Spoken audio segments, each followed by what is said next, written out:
মন্দিরে প্রণাম করতে গেলে লজ্জা লাগে, ছোটখাটো পোশাক পরে নেচে বেড়াতে লজ্জা করে, একটু সেবা করতে গিয়ে লজ্জা করে, সারা গায়ে ট্যাটু করে ঘুরে বেড়াচ্ছে, লজ্জা নেই। কণ্ঠে তুলসীর মালা পরতে কত লজ্জা, এখন আবার লোহা ভাঙা টিন ভাঙা বেরিয়েছে, সেসব পরে ঘুরে বেড়াচ্ছে, কোনো লজ্জা নেই।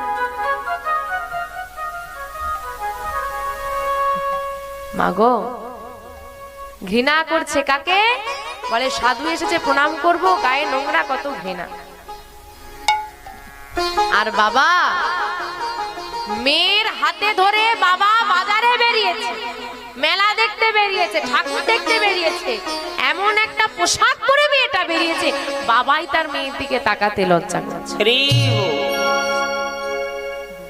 মামা এখন সমাজটা কেমন হয়ে গেছে জানেন? বাচ্চাগুলো যখন ছোট ছোট বাচ্চা থাকে দেখবেন, সে বড়দের জামা কাপড় পরবে, পরে না?